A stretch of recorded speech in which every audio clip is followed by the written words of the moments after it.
tous les deux eu des expériences parallèles. C'est-à-dire qu'on a tous les deux été baignés depuis 10 ans dans le métier du conditionnement. On a vu ce métier, au fur et à mesure des années, changer de voie, évoluer, faire place à des gros groupes, alors qu'avant il était servi par un ensemble de PME très réactives. Et les clients, pensant par ces grosses entreprises trouver vraiment le jackpot en associant logistique et conditionnement, ont senti après plusieurs années qu'elles s'étaient trompées de voie parce qu'elles avaient perdu toute réactivité, alors que notre métier c'est avant tout la promotion, c'est le dernier maillon de la chaîne. Ce qui fait qu'on a senti au niveau des comités de direction auxquels on assistait que les grosses entreprises avaient envie de se désengager et les clients étaient de plus en plus mécontents. Donc on s'est dit à partir de ce moment-là qu'il y avait à nouveau de la place pour des entreprises très réactives avec de faibles niveaux hiérarchiques. Et il y avait de la place à nouveau pour des PME. De par notre éducation, on a toujours baigné dans un milieu social tourné vers les autres. D'accord ? Nous avons été amenés, Christophe et moi, dans nos parcours professionnels communs, je dirais, à côtoyer le monde des personnes handicapées. Et on s'est aperçu au fur et à mesure que l'échange avec les personnes qui ont fortement souffert est un échange qu'on a du mal à retrouver avec les personnes, je dirais, dites traditionnelles ou ne souffrant pas d'un handicap. Je dirais le tout a été le point culminant, je dirais, de notre réflexion, a été amené par le suicide d'une amie d'enfance qui elle-même était handicapée, qui a toujours eu énormément de mal à s'intégrer dans le monde du travail. Donc je dirais toute cette culture a mûri longuement mais sûrement, et lorsqu'on a eu un réel projet industriel à monter, je dirais, on a tout de suite pensé, je dirais, à associer le côté commerce au côté social. Il y a Nord Entreprendre qui déjà nous a tendu la main, il y a Nord Création, il y a Total Finahelf, il y a Saint-Gobain, et qui nous ont permis, une fois qu'on est allé voir les banques avec l'ensemble de ces prix et ces prêts à taux zéro et la confiance de ces personnes qui sont quand même bien implantées dans la région et qui ont une expertise des dossiers, les banques ont dit, bon, effectivement, vu ce que vous amenez derrière, nous aussi on vous fait confiance et on vous suit. J'ai été séduit par le dossier et par les personnes qui l'ont présenté. J'ai étudié ensuite donc la viabilité, la faisabilité du projet. Tout tenait debout, tout était cohérent. C'était un projet qui économiquement tenait parfaitement la route.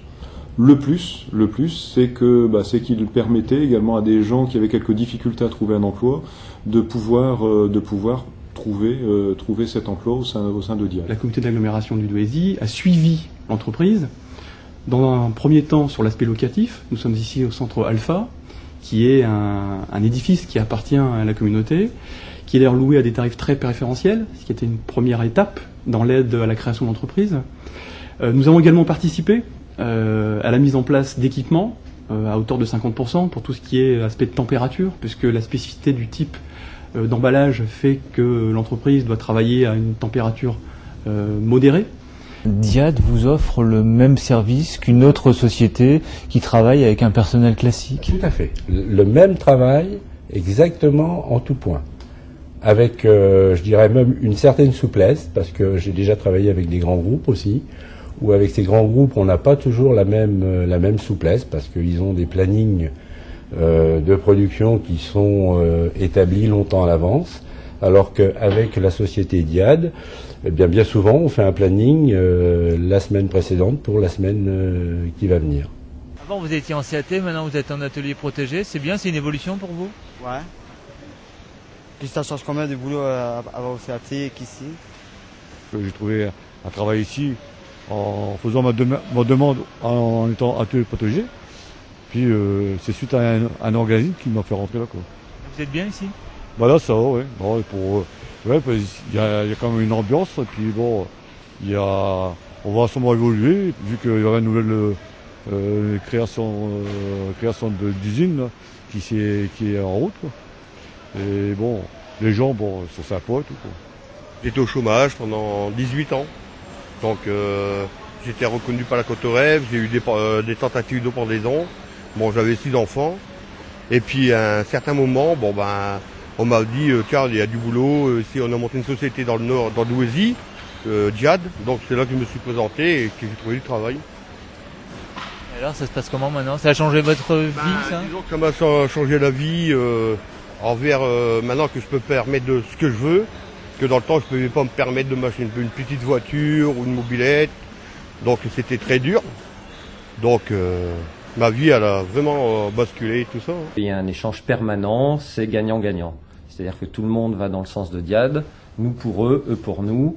Et je dirais, eux ont une reconnaissance maintenant sociale qu'ils n'avaient pas parce qu'ils souffraient en plus de leur handicap physique ou mental, d'un lourd handicap social, exclus, je dirais, de la vie de tous les jours, mal avec leurs voisins, mal avec leur famille parce que pas de travail, en plus un handicap.